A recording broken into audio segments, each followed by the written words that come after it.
Podcast Island, episode number 11. I am your host, Trudy Collins. With me is former Southern Connecticut State University student Darryl Hall. This podcast can be viewed only on YouTube at the One Man Island Productions YouTube channel. Clips of this podcast can be viewed only on Instagram and TikTok, along with LinkedIn and other social media platforms. Darryl Hall, how you doing? I'm doing good, man. How are you?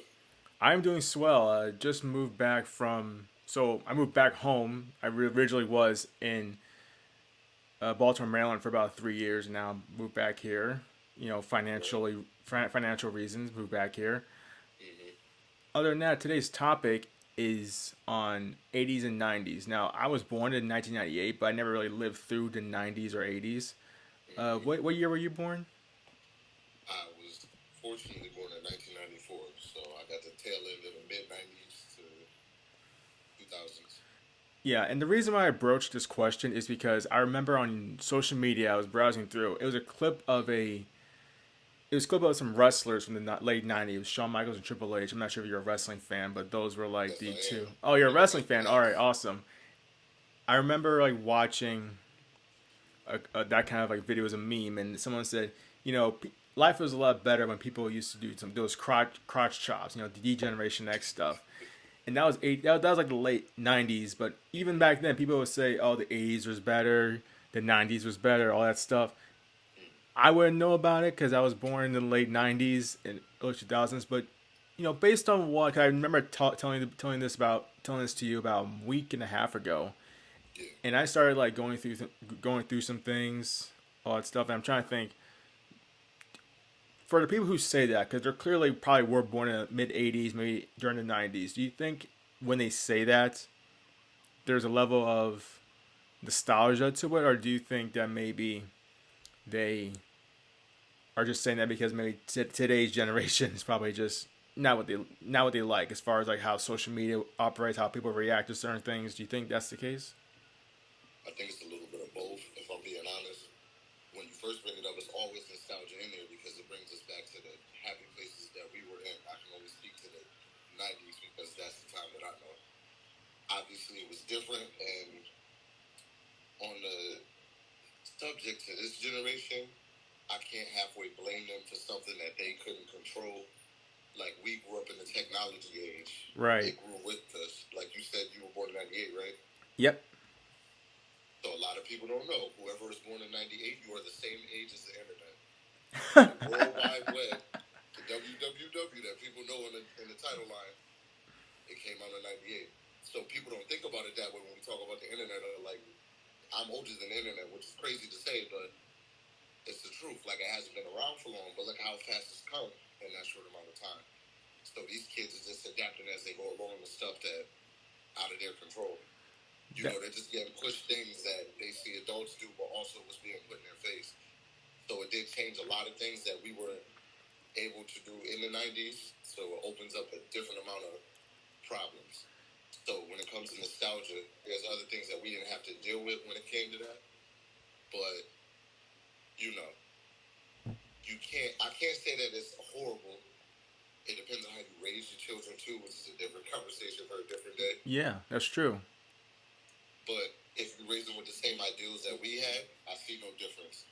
I work at a school now, and you can see the difference in the parents who still raise their kids with the same ideals that we might have came up with, and the same rules too. The World Wide Web started my birth year '98, Mm-hmm. and pretty much the generation that was growing up in the '80s, maybe in like early '90s, had to adjust as they're going to the World Wide Web era. But what people don't know is that prior to that, is that a lot of things were changing late '80s and early '90s. And I made some notes here. Like, think about this now. The Simpsons was coming out around that time. The Cosby Show, Ghostbusters, Die Hard, Indiana Jones, Back to the Future, Star Wars, CNN, BET. Those networks are springing up, and it kind of like a lot of those television shows are still around today, but a lot of them, it was like the foundation of what we see right now. The constant need for visual stimulation, information, all that stuff. And now we're in this era of content creating, of content consumption that back then it was just like, you had those limited amount of resources. Now it's all over the place. Do you feel like that maybe based on what I said? Do you think that like maybe the 80s and 90s was kind of like the era where we were first introduced into the generation that was like that's exploded to that's exploded nowadays as far as like the need for content? Yeah, it's changed so much because it's in your face. We all got one of these running around in our pocket right now, you know. So Yeah, the cell phone, the touchscreen cell phone. and it's so easy to get access to everything now. So yes, absolutely. Back in the day, you like you said, the mode of communication was different. It was a little more limited than what they have access to today. So I would say, yeah, people have got to rush to make content because everything's happened so fast. So much is happening now. It's hard for people to catch up with. And Right. I was telling my friend the other day, similar conversations and things that's going on in the world, and he didn't even know. And it's like, dang, you know, this is some major events, stuff that's never happened before, and you can miss it because there's so much other things going on. You and I were both in film classes. We were both for communications majors. We took film courses before. I remember watching Back to the Future, and then I remember watching like the original Star Wars trilogies.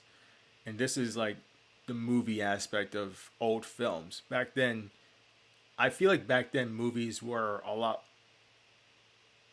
They were filmed differently back then because of a lack of because of the lack of of a technological advance that we have right now. Like a lot of things are CGI nowadays.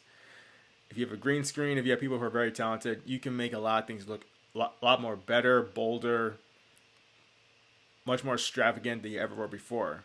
If you ever watch a Back to the Future movie, it's like, oh, that's kind of like bad CGI. But back then, that was like, that's great, or at least that's a great story, and we'll ignore the subpar visuals on stuff.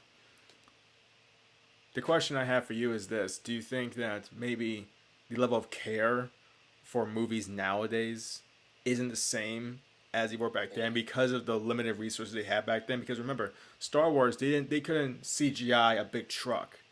They had to like they literally had to do camera magic and use Right.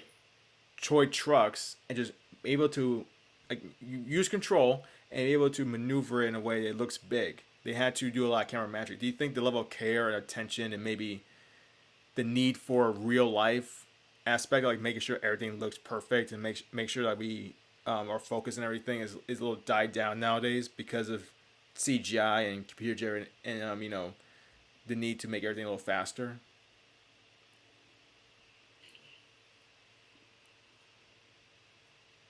Yeah.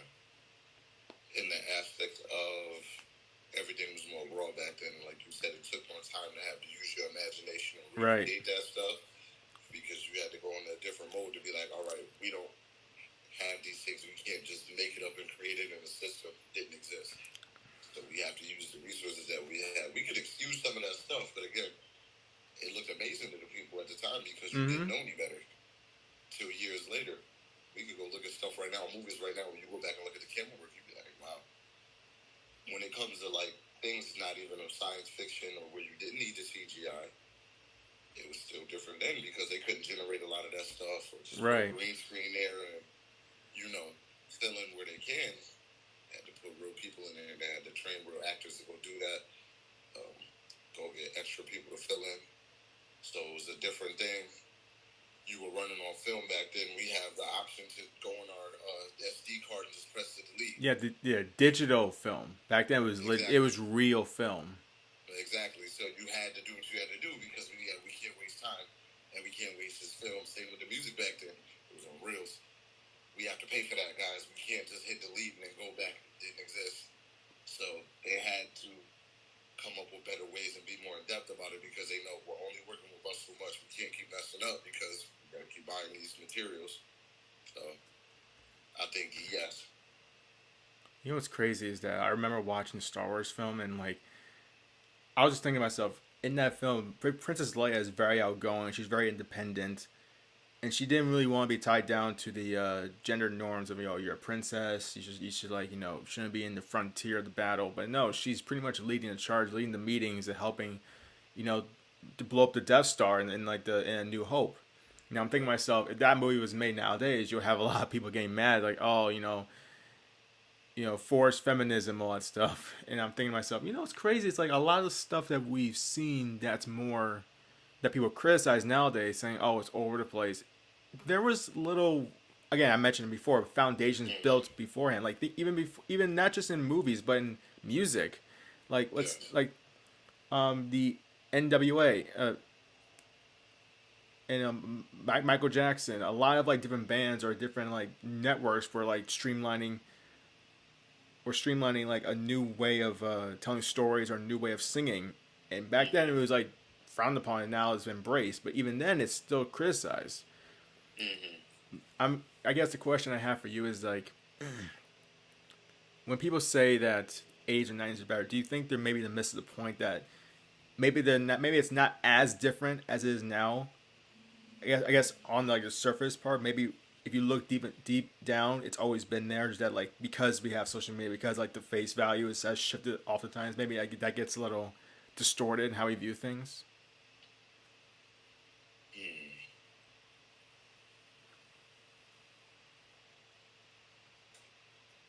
I don't think it distorts us because there are some things that are different. So there can be good and there can be bad. I don't think we needed this much access like this to each other that No, back in the day. I mean, It I wasn't. guess in certain aspects, I mean, I guess politics, you kind of want a lot more access to know what's going on. But then again, when it comes to MTV was coming around like the was coming around that time, the 80s and 90s too, and you had more access to a lot of like celebrity drama that some people like. I don't personally like it because in the terms of celebrities, you kind of want to pretend that nothing's going wrong in their life, and then once you see Keep them, the it's like mystique. it's kind of like hurts like the art that you hear from them or you see from them or wherever they paint, even like actual painters or actual photographers. Mm-hmm. But yeah. Yeah, for sure. Um, there's differences where it hasn't grown that much, but there's other aspects where it has. Mm-hmm. It's hard to say because they're picking out certain parts that they like. Like for instance, MTV is one of them because that helped grow pop culture in general when it comes to music, movies, Right. and they were the first look kind of into reality television a little bit. They had the first nationwide uh, music video countdown shows Mm-hmm. when it comes to hip hop and other music genres. They were the first to start putting that stuff out there. So they helped break a lot of barriers. When it comes to other parts, they're skipping over the bad parts of those eras too because there was Right. a lot that went wrong. Right. But I was gonna mention MTV, that. I was gonna mention after this little stint, but continue. yeah, MTV did also, in a good aspect, help cover that too. Mm-hmm. So it's always a double entendre because we started getting that access to that now. Today, that is one aspect that the internet does help because there's a lot of movements that don't happen without us having the eyes to view it Right. and be able to speak our mind like that at the drop of a dime, you know? You It can mentioned go both ways. negativity. Mm-hmm. Think about this now. I'm all like list you some events that happened. Uh, January 28th, 1986, the Space Shuttle Challenger broke apart in Mm-hmm. 73 seconds. The Central Park 5, 1989. Mm-hmm. Rodney King, 1991. 92, 92. Yeah, sorry, 92. No, Um, actually 91. The LA race riots because of that. 92. right. Mm-hmm. And you also had the AIDS crisis during that time. Yes. So, The crack epidemic of the 80s and the early 90s hmm that went the whole way through. here's where you mention, because I mentioned this earlier. We had women progressing in films, making them more of a featured aspect of films instead of Yeah. just damsel in distress. You also had uh, racial disparity, especially Mm-hmm. violence when it comes to police officers and minority communities, Yes. space shuttle crisis, diseases, among other things. A lot of stuff is happening in the 80s and 90s, and they're still happening today. And so sometimes I feel like I can name a few things happen just this past 3 years that happened Yeah. throughout the entire 80s and 90s, and you feel like time hasn't shifted at all. We haven't progressed because in a way the people who are in power at that time probably had more leniency than they do nowadays. And nowadays we'll call them out on their BS. Right. Back then, in a way, you can pretty much suppress it a little bit because there wasn't as much connection to the media world is it was very limited back then. for sure. And things you're describing, the one movie I could think of at that time came out in '94. No, I know. I'm just waiting for you to say it. Forrest Gump. You know what's crazy? I never seen Forrest Gump though. You've never seen it. No, Forrest Gump. there's a lot of movies that are classics. That, like I'm planning on watching Pulp Fiction tomorrow, but like I never. There's a lot of movies that like I've heard about. They're great, also, but I just never got around to watch it. Like just yesterday, actually I did a podcast on this last Saturday. I posted it today on my YouTube channel. I watched A Good Person, starring Florence Pugh and Morgan Freeman. Highly recommend watching it. It's a very, very good, great movie about addiction and overcoming grief and take responsibility for your actions. But go ahead with Forrest Gump though. It does that of nostalgia because throughout his life, they connect him to a lot of major national events that were happening at the time. So it goes from the '60s to the '90s. That was Tom Hanks in the present day. Right. Also, you want to talk about advancements? I think there was, how do I describe it now? What we would describe as intellectually disabled, that was Forrest Gump.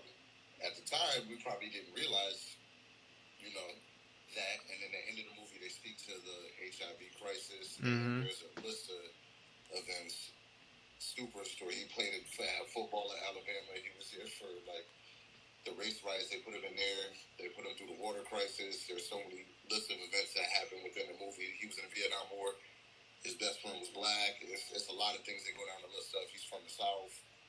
So I highly recommend you to watch that to see the nostalgia, the major historical events they bring him through to the present day at that time to try to relate it to everyone. Yeah, and you know what's crazy because you mentioned because the word nostalgia is pretty apropos for what I'm gonna mention next. Because I just googled like '80s bands. How many people probably still in a way, or maybe a song from these bands are still played today? Like the Motley Crue. There's I guarantee you at least three of their songs are still played. Aerosmith. They have whole radio stations now based off of this era of music in satellite and in regular analog radio. Guns N' Roses, Bon Jovi, NWA. Michael Jackson was like just on. It was in his bag around this time. Even in like I remember like think he performed at a Super Bowl in 1990. 1988. No, it wasn't I remember 'cause I watched it twice. It was during it was in the Rose Bowl in Pasadena. January 1993, Cowboys and Bills. Yeah, yeah, I mean, shoot, he played Black is White and he had those two flags coming on each side of the field with black and white hands shaking hands. Now this is like during the early '90s. I'm pretty sure if this happened, you know, in 2020, you'll get a lot of like political stations getting mad over that. He had that happen then. There was certain videos they want to show of his. I'm trying to think of what song. Oh, they don't really care about us. They will not show that whole video on TV because of the lyrics and some of the things Michael decided to show in the video. This is in the '90s at the time. But if you think about it, think about that. Isn't that considered censorship? Absolutely. But they're not gonna bring that up when it comes to what we're trying to say. You know. I mean, some people say, "Oh, you can't." Freedom of speech. You're allowed to say what you want. Like, if that's the case, then you should allow Michael Jackson to sing. Should allow that Michael Jackson video to like go on TV. If that's the case, then no excuses. Then. Absolutely. You know, the '80s and '90s. Like, I always feel like you know how like each decade is always something new to be brought. There's always something new. You know, I remember like one of the first. What was your first time that I guess maybe when you're like 10 or 12 that you got like another taste of like during that era? Because one of the times that I remember the first glimpses or taste I got of like during that era was my dad had a video tape. No, that's old school nowadays. That's a fossil nowadays. No one has VHS tapes. I mean, DVDs are going out of style nowadays too. It's all stream. But my dad had a VHS tape. I didn't know what it was, but I put in the VCR, and it showed the 1988 Super Bowl between the Broncos and Redskins. That was when Doug Williams, first black quarterback to start win MVP of the Super Bowl. That was like my first taste of 80s and 90s of anything. I'm pretty sure that, and based off memory, because I'm pretty sure cause my parents listened to 94.3 WYBC, that radio station that plays R&B hits and oldies. But I'm pretty sure like I did listen to it, but based off memory, this was like my first taste of that era. Do you remember like what your first taste of that era was outside of like? Because I understand that you grew up in mid, but like but based off memory, what was like your first taste of it? I'm trying to think of nostalgia for the 80s because the 90s it comes, but it would be stuff that would remind me of when I was younger. Mm-hmm. What was my first taste? Probably music. Hearing the music that growing up in the house and watching the music videos of that time that were going on, and movies. My love for movies, watching a lot of movies that came out during that time that we grew up on. And going back to watch those on the VHS tapes that you're talking about, and then we remember picking out certain VHS tapes. Right. For instance, Rugrats. Oh my gosh, Rugrats. Yeah. The orange, oh my. the video tapes. Orange. That's crazy. Yeah. That was I remember that. I really remember that. I can't. That's crazy. Man, nostalgia to me would be those DVDs that'll let you see trailers of movies that already probably came out or going to be coming out based off like when that DVD came out. Right. Mm-hmm. And like I was thinking, like, man, those are awesome to watch. Like coming soon to theaters. Those. I mean, I'm pretty sure like maybe that was '90s too, maybe early 2000s. That stuff was relevant. Yeah. They would still put it on those and in the theater too when you go and like coming soon to DVD that will pop up too. Do you think because we have to advance constantly, because again, you have to evolve constantly if you want to keep up. I mean, evolution's how pretty much humans became humans. Mm-hmm. Do you think in a way we probably evolved too much that we got away from maybe how a lot of like how like a lot of these bands or these TV shows and movies or however we got here came to be because we moved so far? Because think about it, AIs are coming into play. A lot of these jobs don't require people to actually work, and so we're advancing so much. Machinery is advancing to a point where like a lot of the aspects that made America what it was, like hardworking, you get your job coming out of college and then you move on for it. A lot of it's going away. Do you think maybe we're advancing so fast and so efficiently that maybe we're limiting the core aspects of maybe what we want out of life? I think it moved too fast because it wasn't properly handled.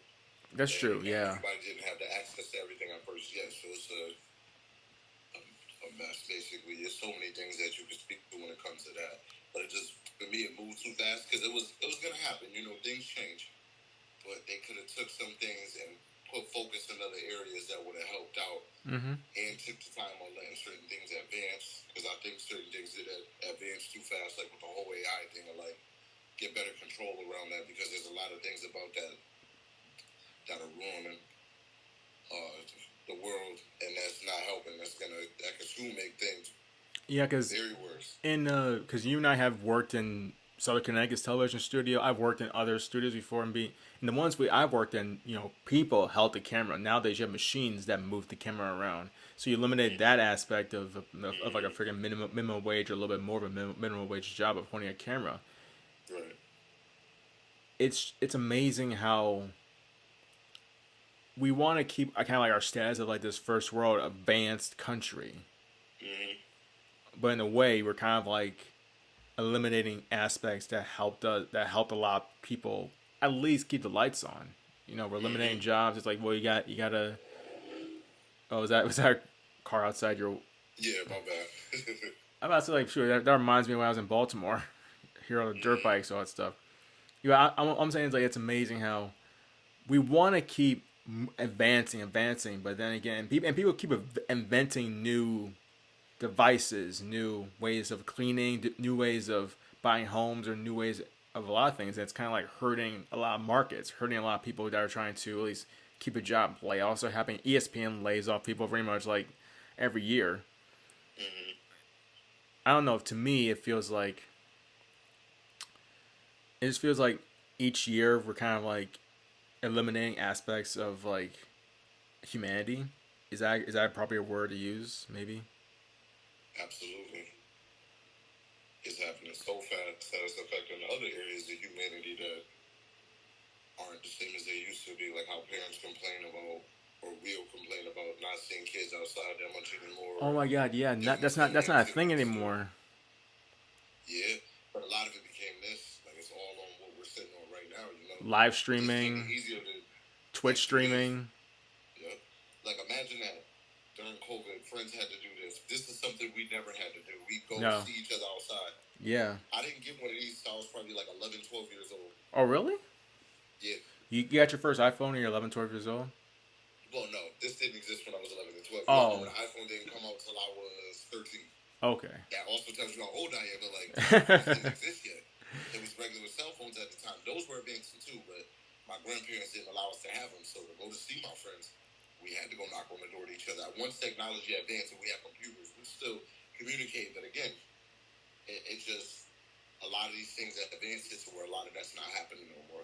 So that's why we don't see people in movie theaters no more. We don't see them at like a lot of amusement parks no more. Imagine that, bro.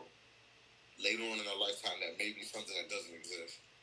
I Crazy, right? I can tell you one summer, me and my two friends, we went outside as the sun's rising. We managed to get.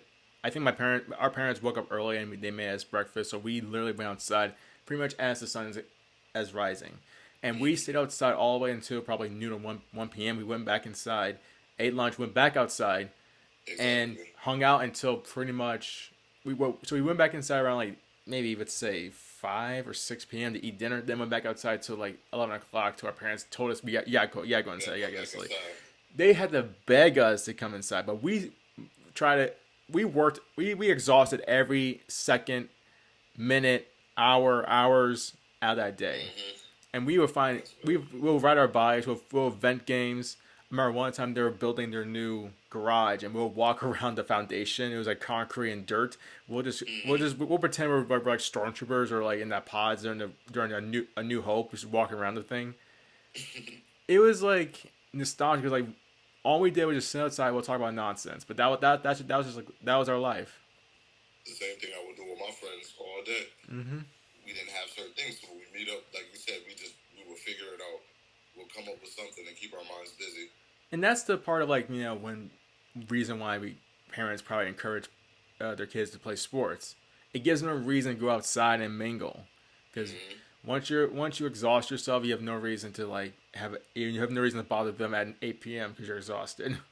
Yeah, and you need to be outside. People forget that. Like Yeah, that's what they you need call that vitamin vitamin D. D. But Yeah, yeah, like you really need to be outside in the sun. That's just a part of life. Like you need it for your own good. It helps your health.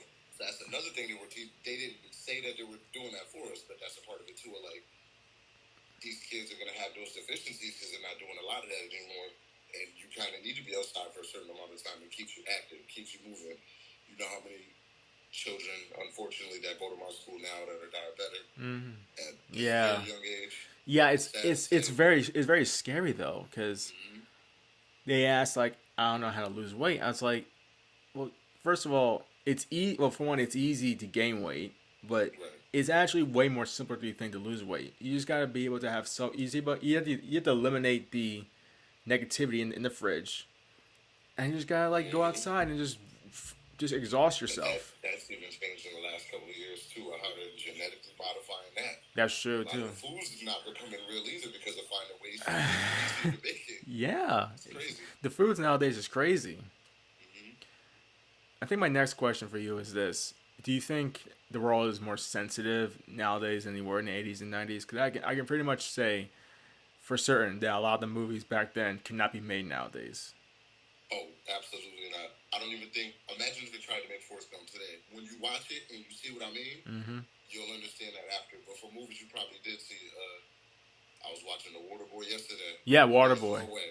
Yeah, There's no way. well, I think for me, because I like writing scripts, I would write it, but I know there's certain jokes, things you couldn't say though. Absolutely not. There's a lot of things you just can't say nowadays. But do you think that's an issue though? in a way because it's going to be people sensitive to it that Mm-hmm. didn't understand the jokes that, which some of them are inappropriate, but the jokes that Adam was making, he was actually kind of putting a positive light on people in that community. We probably didn't know what it is yet, or people didn't want to say it, but he just did it in a funny way. People won't understand that, and other jokes that were made in those movies, and a bunch of other ones I could think of that time. Mm-hmm. What was another one? Little Dicky. They probably won't be able to do a movie like that. There's a lot of movies we can go down the list. Yeah. That's why I said, but the technology we have today, if they had that back then, I believe everybody that's our age now would have got way more trouble back then for the stuff that they were doing because they were crazy too. Yeah. If not worse. Then again, I mean, I guess it's how you, it's kind of like how you structured the joke. That too. But what I'm saying is like, I think back then there was like more freedom because nowadays everybody has a voice, and even though people did have a voice back then, you could there's a way you can silence it. You know, Right. there's a way you can avoid it. Right now, everybody has Twitter, everybody has Facebook, Instagram, Snapchat. There's a way that the feedback and the backlash can reach the We couldn't producers. just come on here and type it. If you really had a problem with somebody famous, you had to write a letter and mail Mm-hmm. it in to them for them to Right. see it. Yeah, Or and you could and they, send and them they can emails. definitely like just sweep it under the rug and no one will notice.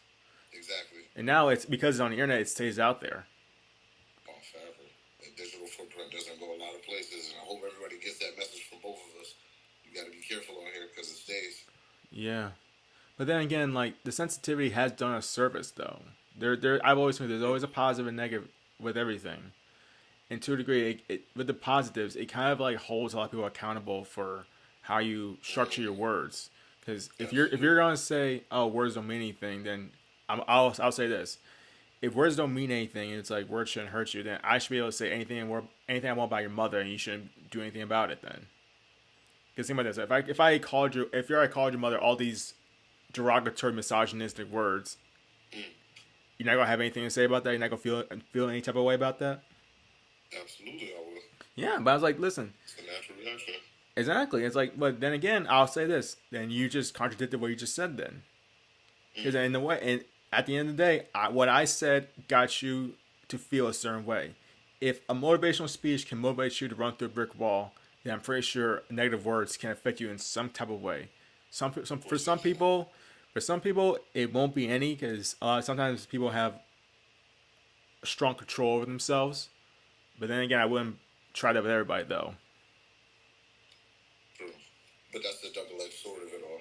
Mm-hmm. There's the other side of that. Like, a lot of people are saying that it's not the same as back in the day. I was going to say that right after you because they can't get away with it. So it goes both ways. You're right. It seems like a contradiction to the other side of it where people think about that too. A lot of people are preaching that because they can't operate in the way that they used to move to get away with some of the nonsense that they used to commit. So they can't move that way now. They're getting held accountable for their actions. And now, it's coming to light. I want to ask you one more question before I get to the speed round, then we can wrap this uh, Okay. podcast up. Do you think the black community has progress in a great way, or do you think that maybe at this point we hit a little bit of a wall? Because in the 80s and 90s, there was still this strong desire for us to move up in the corporate world, the athletic world, entertainment world.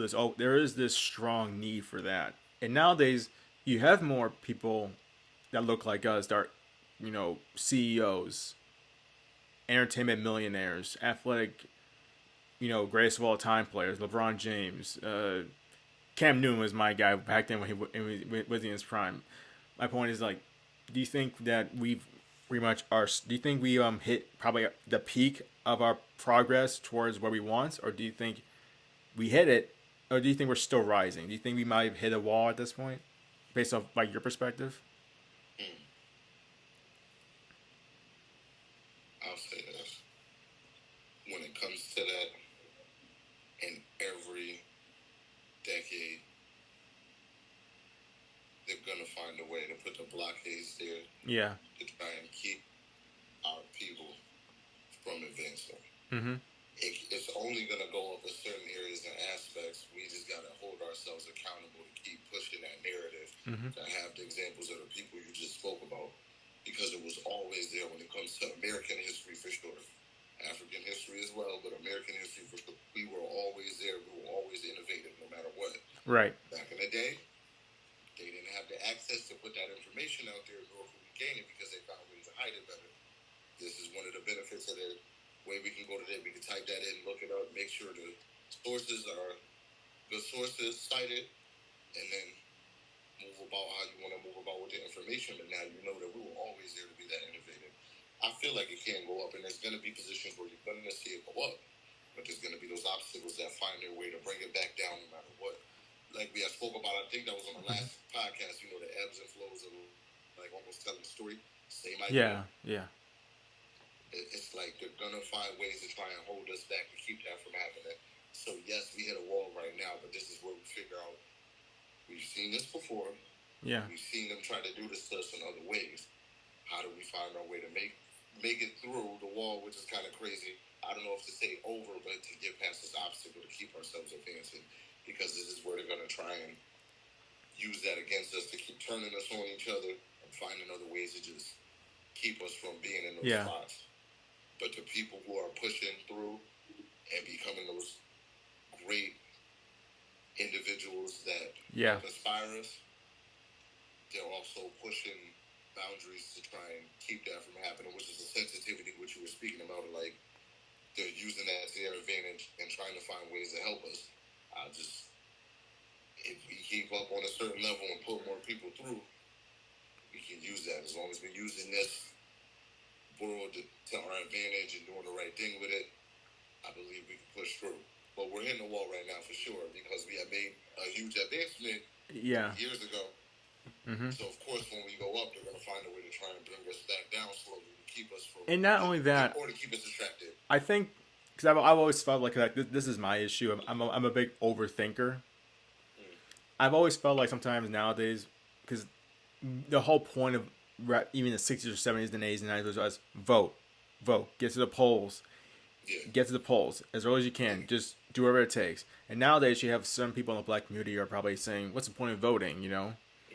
And I'm saying like this, listen, you have to play the game anyway, you know? The more of us that can get to there and just suppress as much as possible, the more you have. Because I think there's one guy in Chicago, maybe it's Illinois. I'm not sure if it was a mayor or governor, but it was the first black, it was a black governor in Chicago or Illinois. I forgot what it was, but I know that he got elected. I was in Maryland, and we had our first black governor of Maryland, first time. Westmore. Yeah, it's a blue state too, and we waited a long time for that too. And my thought was like, guys, this happened. It can keep happening. We can get more people on the in the table to help, to help overturn old laws that benefit against us. You just need to keep going. I mean, do you think Doug Williams, Warren Moon, who had to go to Canada for 5 years, gets in the NFL, you think he quit? You question a lot of athletes that, saying, oh, you're using this as entertainment. Listen, a lot of them probably work their tails off just to get signed. You can't you can't stop it every time you hit a roadblock. Sometimes some people have a default need to keep going. Absolutely. Satchel Paige played to be 61 years old. This is a Negro League legend, but he played leagues late. You think if he'd gave up, he'd have had his chance to play in MLB to be that old? No. And I'll say this to the voter. When I was in community college, I can't give you an exact number, but we helped register to vote hundreds of people. I got so many arguments with people about that because in the NAACP when I was at Southern too, we kept pushing that. I would never tell somebody not to because they'll think of presidential elections and electoral colleges and trying to understand that. But like you said, you got to play the game to win. Mm-hmm.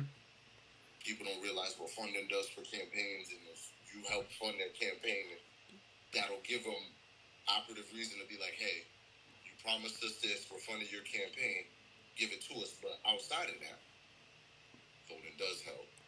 Because people aren't just thinking about it on a high level. You got your state government, you got your municipal city government. Yeah.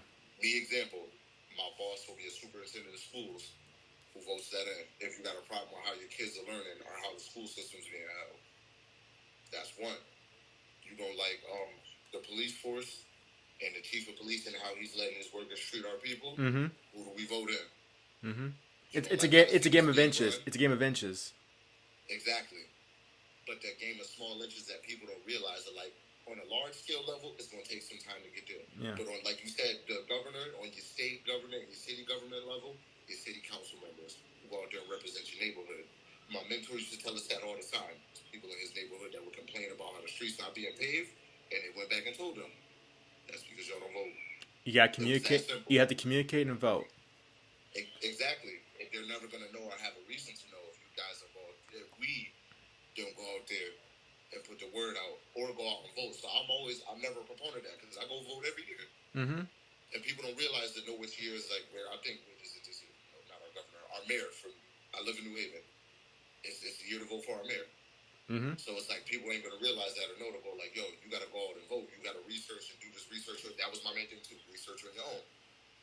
Like I said, we have these computers and phones here. We'll look up the negativity. But a lot of the time, we won't take the time to go look at that positivity or things that are going to affect us directly. All these policies that are being made to stop you or grants that go out into the city that want to help us. You go vote these people in. Yeah, like it's just, some people don't understand. Like going out and making speeches at churches or on a podium in front of a Walmart. That's good. That's good. But then again, the politicians or the people not going to care because at the end of the day, they're going to put in who's voted. So you can make all these speeches you want. At the end of the day, you and I, who helped get the black man in, as opposed to people who just talked, are the real people who made the change. Right. And that's those who have the ability to vote. That's true. Because if they keep putting people in the system, you're a felon. Oh, let me put that out there too. That's another story I want to tell because while I was there registering people, I had asked somebody who's running for city council now. At the time, he was a felon. And I went to go register him to vote. And I was like, can you register to vote? And then he laughed at me at first. He was like, because he's like, I'm a felon. He came back to me about a few months later. He was like, it's crazy you asked me that, right? I went to go look it up and I can. But for those who are still felons, you can go register to vote. At the end of the day, you're a citizen of the United States. When he came back to me a few months later, he had told me, he was like, you had asked me, and I went to go check, and I am actually able to go register myself to vote. So a lot of times people won't know because they think as soon as they get it, they don't have that opportunity. But that's why I said use this to our advantage. And for those of you out there who go through that, get research because you can. And if you got something on your record that can get expunged, there's certain things that they won't. Like, unfortunately, if you went to jail for murder in certain places, you're not going to be able to. Right. That's how bad the felony is. But there are certain ones where you can keep it and still go vote, and you can go get certain things expunged off your record and be able to go vote. Just look and do the research. And before I wrap this part of it up, if this was happening in the 80s and 90s, he probably wouldn't get the vote anyway. Maybe how old was the guy? Do you know how old was he? He's in his 30s. Okay, he's born and raised in the late 80s. So I'm pretty sure back then they probably would have made it a point. Say no. This went to jail for 30 days. Nope, can't do it. No. Exactly. Oh, you had a desk appearance. Nah, you can't do it. Exactly. And if he doesn't know who to speak to, which was probably hard at the time to find that information out, because nobody's going to tell you to go to City Hall, go talk to this person. You can get that taken off your record, and you can go vote. Oh, and one last thing I want to say is because I remember watching on YouTube. I think he used to play in the NFL. His name was Michael Jenkins. He was a safety for the Saints and the Eagles, and he was like. And him, along with a lot of athletes, were helping the black communities with voting, a lot of racial disparities, a lot of stuff. And I remember he was sitting in the locker room. He just had signs up, and they were asking him questions, and he just flipping back. He said, "You're not listening. You're not understanding. All that stuff." I remember that. I was like, "It's glad that." Cause I know. I'm pretty sure a lot of them were helping their communities out even back then in the 80s and 90s. I love them now because it's very forefront now that they're being more vocal on how much they're helping their communities. Can't forget about where you come from or the opportunities you gained along the way from being in those programs. Because I was in a lot myself too to get to where I was at. That tried to help us keep us out of trouble and keep us away from the negativity. To here's something positive to do. Like one of the main things I learned how to grow up to do, and it was in my projects. And people we grew up with to tell you, we played tennis all summer. Yeah, exactly. There'd be a sport. People would be like, "What do you mean?" And I'm like, "Everybody we grew up with, it was tennis courts in a park behind where we lived, and they had a tennis program every summer." So exactly what you explained about, we eat breakfast from 8 either playing tennis, we'll go home, eat lunch, come back at 2 to 6, and we're out there for the rest of the day. But that's those programs that try to, people come into the community to want to help. I don't forget stuff like that because I remember what it did for me and how it kept me out of trouble like a lot of the people I knew that grew up with unfortunately got into because they had nothing else to go do. That was their first option for them. So a lot of stuff like that does help people. So same thing you said. If I was one of these people and I get to a place to where I can go back to help others, absolutely I will because I remember there was somebody there to help me. Okay, so this last segment of the show is called Speed Round. These are either or. So I'll list two options, and you have to pick one of the others. There's 10 of them. Gotcha. So Speed Round. The first one is Michael Jackson or NWA. NWA. I'm gonna go with Michael. I'm not nothing against NWA, but Michael Jackson hits me a different way. Gotcha. Boys in the Hood or Pulp Fiction? This is more for you. This is for you question. Boys in the Hood or Pulp Fiction? Boys in the Hood. Nice. Fresh Prince or SpongeBob? Can I pick both? Sure. Ooh, both. Yeah. I'm gonna go with Fresh Prince because to me, there is more of a story there that was going on throughout all the seasons. SpongeBob was very episodic and very, episode plot. It didn't really matter when you watched it. Just have fun. Exactly. Air Jordans or Converse? This one's only tough because those are two shoes that I don't really wear too much of anymore. I got a few pair of Chucks. Oh, man, damn. Both of them were the Air Jordan only because of the innovation he had at his time. Mm-hmm. Sneaker culture would not be what it is today without him. Sneakerheads is hit differently than at that time. Would exist. That's another episode we got to do for another day, man. What? Kids don't understand how. I said that's another episode we got to do for another day, man. How children don't understand the difference of how we had to go out and buy shoes and how easy it is for them today to get the access that they do. And that's just overall with sneakers, not even just Jordans. Like, they have it so easy today. It's so easy for them to go school shopping, bro. It's ridiculous. Oh, I'm a Converse guy. I have like 4 pairs.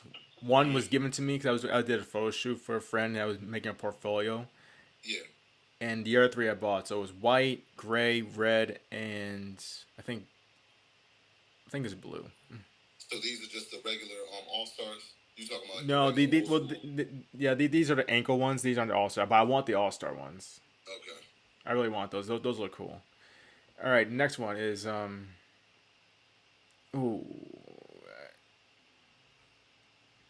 think I messed up on one of them. No biggie though. Do you think social media is the best or worst thing that ever happened to the world?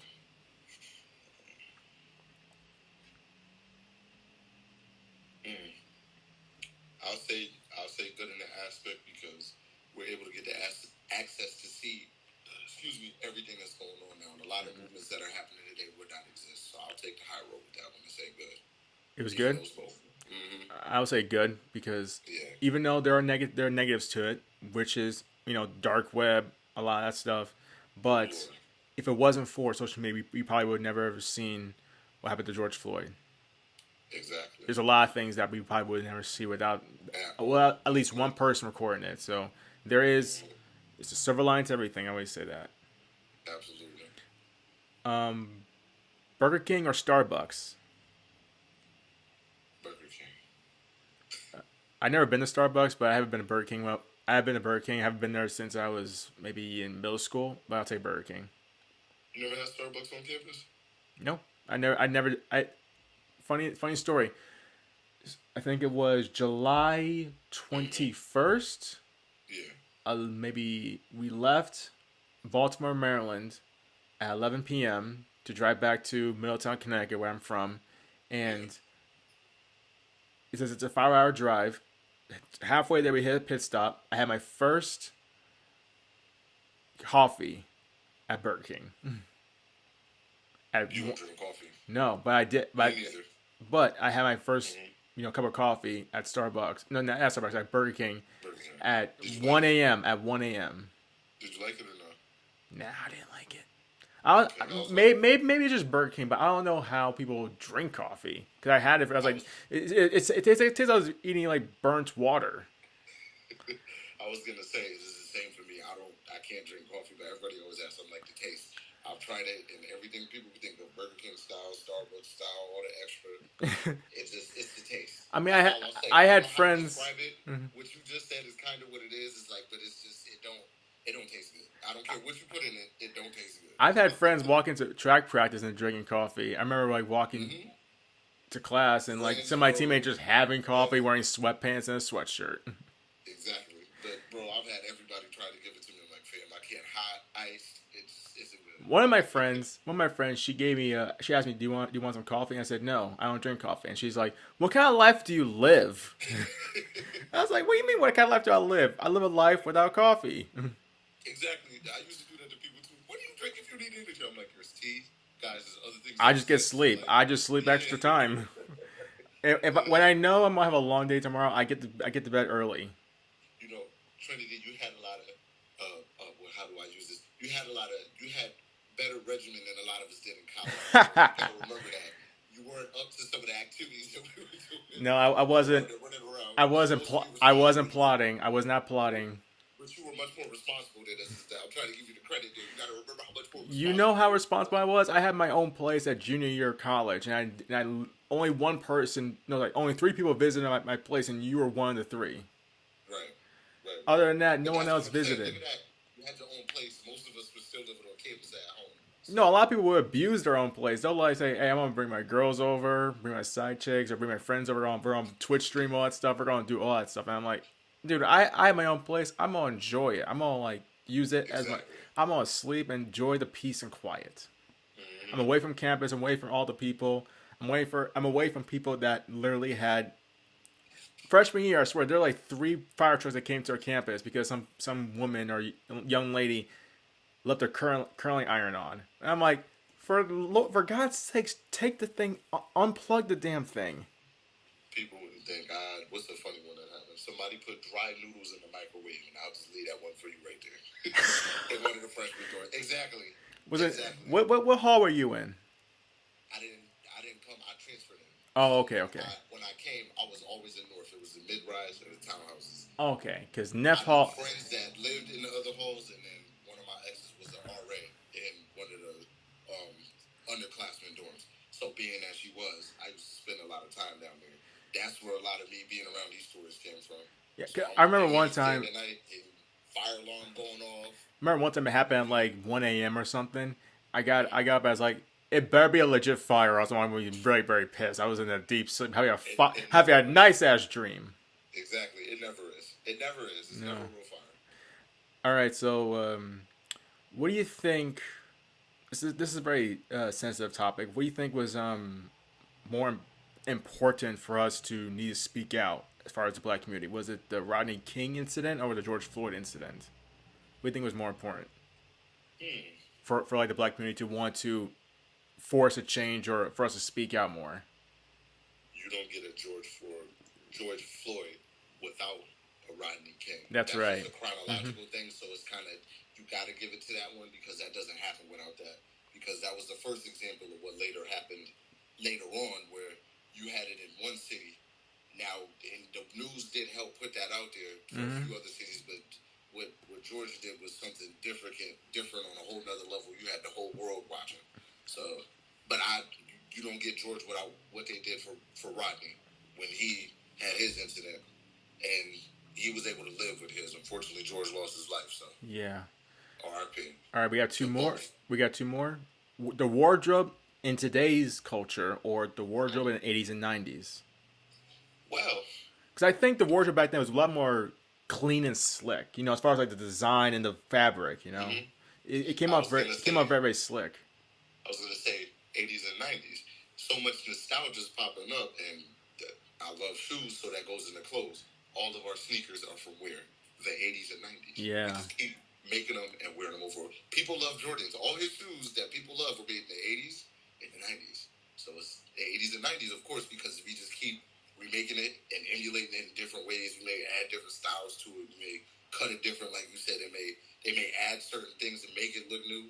It's all 80s, 90s, and 2000s, and it just keeps in 70s, bro. It just keep going like this. I done seen different aspects of all the styles that still exist today. And like I said, they go down to the shoes. I'll pull out one right now that I have. People don't Oh, realize, if people don't realize, this is a basketball shoe, and it was made in 1982. wow. Exactly. Early 80s. Exactly. People don't think about that. Think about how long that's been. It's 41-year-old. HDTV wasn't even a thing. It wasn't even close to a thing at that time. You know what I'm saying? That's crazy, ain't it? So that's what I said, 80s and 90s, because we keep it going. Big afros that we used to rock back then, or the modern day like twisted ones. You know.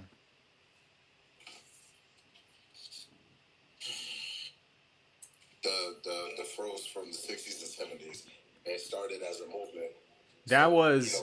Respect to today, but that was, they used it to stand for something. And today's is just a dance for that. Get the curly fro without the original. I remember when my team. It's a senior year. One of my teammates. I forgot her name, but she had that traditional '80s fro, and I'm sitting here like, it looked really really good. It had that nice round shape. I was like, I called her '80s throwback because like that looks so. It looks so awesome. I was like, you had that. You had my high top. And I was like, this is awesome. You not need to be friends. All right, so that concludes Podcast Island episode number 11 with my guest Darryl Hall. A reminder, a reminder that episodes of the Podcast Island will be viewed on YouTube. Also, clips of the podcast will be viewed on Instagram, TikTok, some on LinkedIn, and a bunch of other, and also YouTube Shorts. Darryl Hall, thank you for being a guest on the show. Thank you for inviting me again. All right, guys, we'll see you guys in the future.